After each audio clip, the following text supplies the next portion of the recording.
Thank you once again for making Locked On Cougars your first listen of the day. Hope you all are doing well on this Friday. Have some fun weekend plans ahead of you. NFL draft ongoing. Looking forward to seeing if and when guys like Tyler Batty and Caleb Etienne are taken. We'll obviously have updates for you guys as those roll in over the weekend if they do happen, and obviously a full recap of where other players like a Connor Pay, Jacob Robinson, and the like sign likely in free agency. We'll do that on our Monday edition of the show. All right.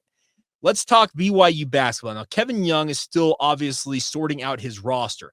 At last count, and this obviously could change from the second I record this podcast, but at last count, BYU has 5 open roster slots, and that is assuming that Richie Saunders is going to return to play for the BYU Cougars this fall. I have heard nothing but positive signs towards that, speaking of Richie returning, but ultimately he will have to announce that in its official capacity if and when he decides to do so. But BYU is not resting, and they're out there, in fact, looking harder than ever to fill out this roster. And they may have found what I think is a highly underrated player. Now, a number of you out there were hoping that BYU is going to be capable of adding Darrion Williams from Texas Tech. And I also was right there with you. If BYU were capable of bringing in a guy who was an all Big 12 caliber player and proved that for Texas Tech this past year, I would have been absolutely over the moon to have him come in.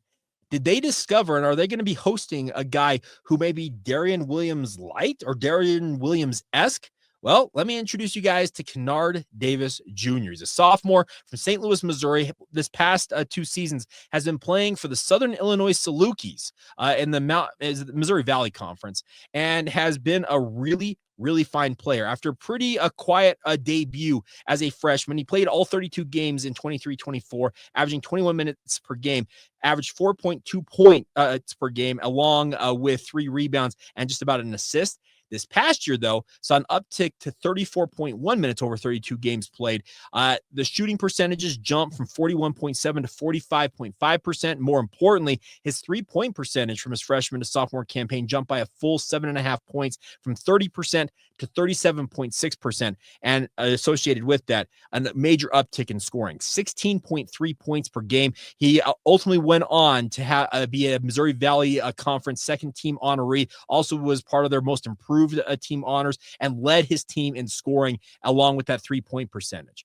Just a sophomore, obviously, has multiple years potentially remaining on the table. And at 6'6", 215 pounds, he is a walking mismatch on the wing. He's got the height, obviously, to dominate smaller guards, and has shown that he can shoot it from the perimeter. But with 215 pounds on a really long frame, that means he's more than capable of also dominating guys in the paint and scoring at will there. His effective field goal percentage is very, very high. I know some of you out there, Travis, I know you're going to be barking at me about this. Effective field goal percentage this past year in the Missouri Valley Conference, 53.7%. And if you want an example, that's a pretty elite number. Effective field goal percentage combines your 2-point, 3-point percentages, and that's a really solid number in terms of effective field goal percentage.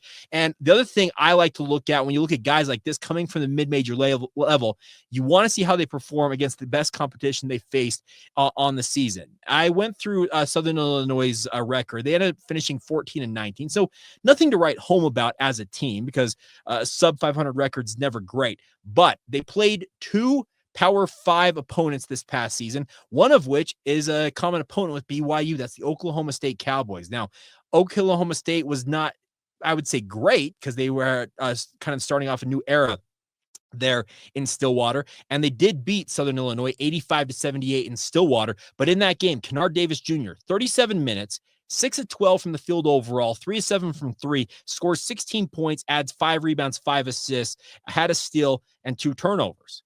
That's a great stat line. Then later on, played against the national champions, Florida Gators. They went down to Gainesville, and you want to say, okay, how did he perform against the reigning national champions? Well, a pretty solid game, even though they got absolutely dominated 93-68. Canard Davis Jr. did his part. In 32 minutes, he was 4 of 11 from the field, 3 of 4 from 3, scoring 11 points. Once again, 5 rebounds, only 1 assist in this game, 1 steal. Did have 4 turnovers. I think that those turnover numbers, they may seem a tad bit high, because overall in the season, they're not great. He averaged 2.3 turnovers per game. But when you're the leading player, if not the star player for your team at that level, well, you're going to be hounded a lot more, and turnovers are inevitably going to become a part of your repertoire at that point. I think Kennard Davis Jr. is a fantastic option for BYU if they can land him. Now, he's got a ton of options out there when it comes to the transfer portal, as you might expect. You don't see guys who are 6'6", 215, maybe 220 pounds, who are a walking mismatch, like I said, in the mold of a Darrion Williams, because what Darrion Williams was is his capability of playing inside out, and doesn't matter what the matchup was. If he had a guy who was a little bit bigger than him, maybe a little bit slower, he'd take him out to the perimeter and either jack a three over them and hit it, or he would beat him off the dribble and go to the rim and score. We saw that when BYU played Texas Tech. But also, if he got a 6'3" guard on him, what did Darrion Williams do? He started backing him down with his height and weight combo, and what I see from Canard Davis Jr. here is, yeah, like I said, a Darrion Williams-esque player who is a mismatch that Kevin Young would absolutely relish trying to draw up things to make him as effective of a player as he possibly could make him. The other part about it is he is a leader. He's obviously got chops in terms of being a leader, having played now 64 career games at the Division I level. He would come in and be a veteran voice, and we hear often from coaches, and Kevin Young has said it, that you want to get old and stay old. BYU will always have premier talents that are going to be young one-and-doneers, like an AJ DeBonsa coming in, and they're going to be that alpha for the BYU basketball team, but you want guys around him who obviously understand their role, buy into said role, and when things are not going well, like they often do for a freshman in certain circumstances, those veteran voices can speak up, also can take over the game, and take a little bit of the pressure off of a DeBonsa. I love what Richie Saunders offers, presuming he comes back. But Canard Davis Jr., man, of all of the options out there on the market that BYU is chasing, and they're reportedly supposed to be having him coming on a visit very, very soon. I have been told as soon as today, speaking of Friday, he could be in Provo, Utah on a visit. This it seems like a perfect fit for what Kevin Young and the BYU basketball program are trying to build. Yes, I know some of you are going to be screaming at me, they still need to get a big man, Jake. Well, we talked about some of the big men that they're also pursuing. The other side of it is they still have 4 roster slots, and I expect that BYU will be combing the international market, going over to Europe and the like, and they probably bring a big man from overseas if need be to bolster that front line. Keba Keita is obviously going to be your number one, and that's a bit of an impediment with bringing in, I think, a premier big man and saying, hey, you want to come in and be a backup? That's not a very compelling pitch. Now, NIL money, that can change the conversation. We know that BYU is willing to fork over cash if they need to. But I really like going back to the premise here, the Canard Davis Jr., he seems like the perfect weapon to have on BYU's roster. And I would project if he picks BYU, he's likely to start at that 4 spot, maybe freeing up AJ DeBonsa and Richie Saunders to be your 2 and 3 men primarily, alongside Robert Wright III, who Robert Wright III's got to be just licking his chops thinking, all right, give me these weapons, let me dribble, drive, penetrate, and let's really mess some people up. I love the versatility of this lineup already. And if you add a Canard Davis Jr. to the mix, it gets that much more dangerous and that much more fun, in my mind, on paper to watch this team. It's already going to be must-watch television for BYU basketball next year, but I think Canard Davis Jr. might be that link that could really be a big part of pushing BYU from the Sweet 16 to an Elite 8 to a Final Four type contender.